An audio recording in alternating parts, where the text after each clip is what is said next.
Iran closes the Straits of Hormuz, definitely India suffers. India will suffer because oil prices will go up, inflation will rise, India's GDP will suffer by 0.5%. So, right now oil is around 75-80, it may jump to 90, 100, 110. About 1% to 1.5% of India's GDP growth will be shaved off. Netanyahu, for him, it has been his life's mission to neutralize Iran.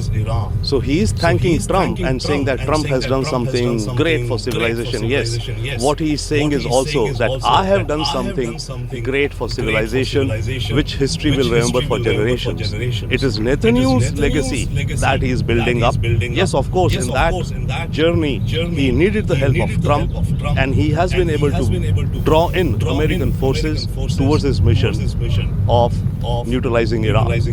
The UN Secretary's statement on this escalation in a region already on the edge and a direct threat to international peace and security. I call member states to de-escalate and to uphold their obligation under the UN Charter and other rules of international law.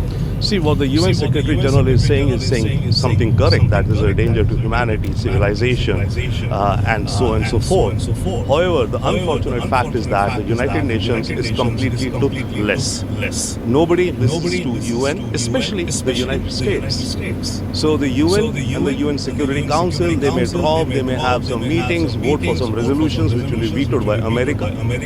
So there is no tangible outcome that the UN can bring about. Last question about the split. If Iran closes the Straits of Hormuz, definitely India suffers. About 20% of the world's crude oil and 25% of the world's natural gas flows through these.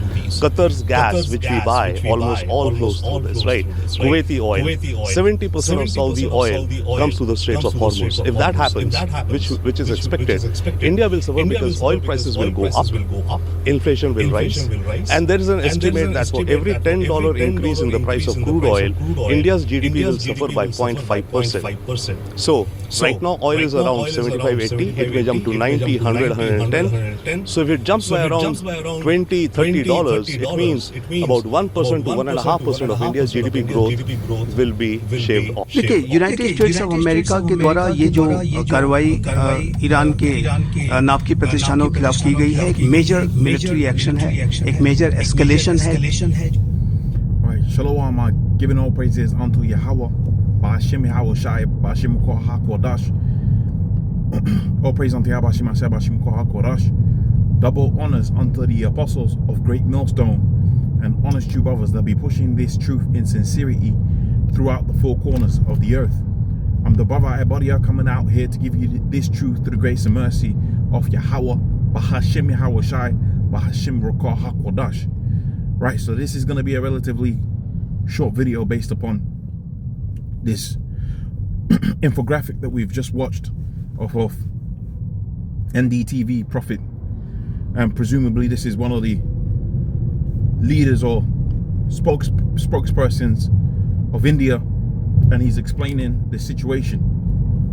It's interesting when you start watching news from the other places within the world, it takes on a very visceral emotion, as opposed to the fluff that you see on Fox News, BBC News. You can see how they've got information, data, statistics, and how those statistics are going to impact the situation that you have out there. So it's very interesting to see the difference between those two different ways of presenting news. But without much further ado, let's go into the body of the video, the main topic of the video, the increase in oil prices.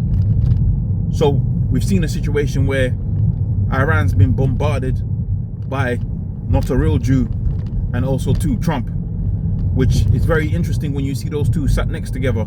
They look like birds of a feather, okay, because Amalek is the head house of Esau, and indeed Trump, okay, you can see they're part of that. He's a part of that household, okay. You can see the devilish intent in both of their eyes, is for want of a better statement.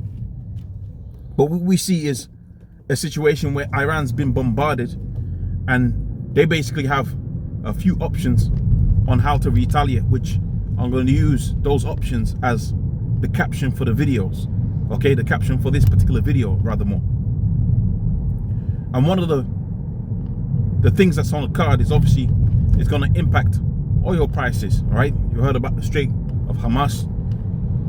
You heard about how that it would impact India and how it would take off 1% of their GDP, because obviously an increase in oil prices has a knock-on increase on everything that oil is used on. So delivery services, right?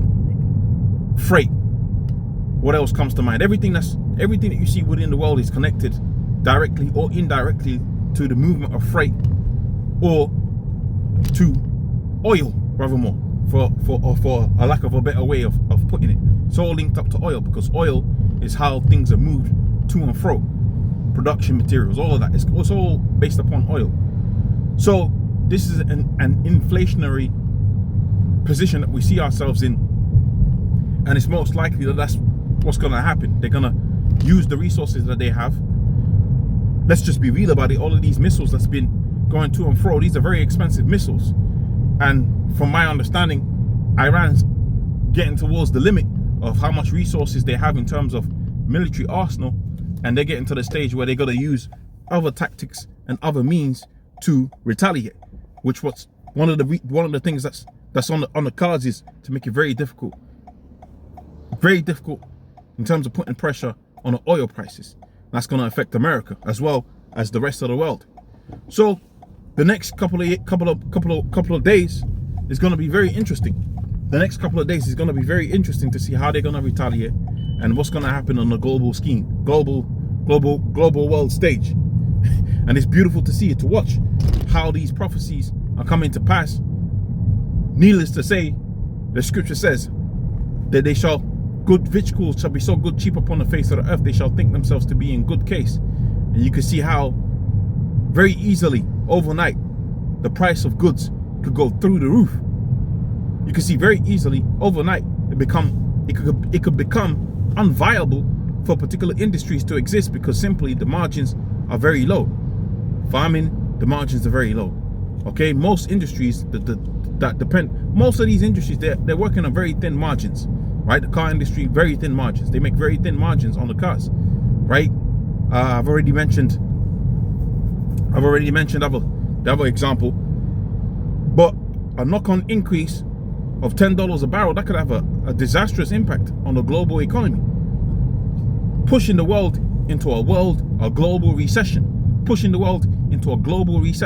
which we know that's part of what the elite banking families, they want to accomplish. They want to accomplish that thing of the global reset.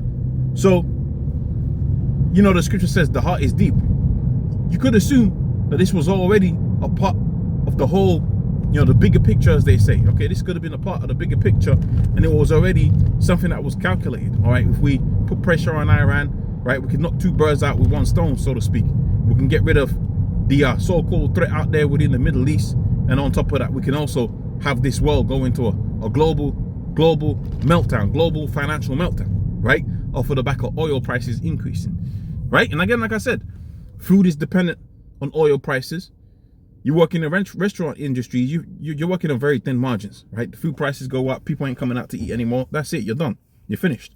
Restaurants shut down, and that's one of the most volatile businesses to enter into when you're talking about creating business and business opportunities.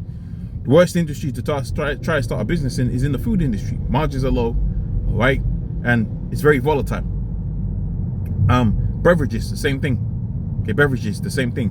Anything that involves disposable income and income at large. Once that pressure starts being applied, it's all over, man. All right, okay, let's say you work in the tech industry and you think you're immune to the global market being reset. Well, what do you think that IT goes into? Okay, what do you think all of that software development that you're doing goes into? Just developing on the internet a piece of software somebody's going to use. What they're going to use it for?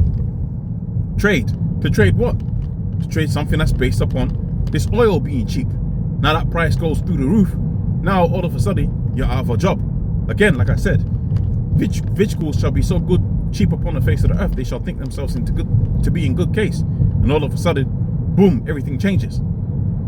So that's what we're seeing on a global stage right now. All right, the potential for a cataclysmic economic drop-off, and we look forward to it. Okay, because that says the scriptures.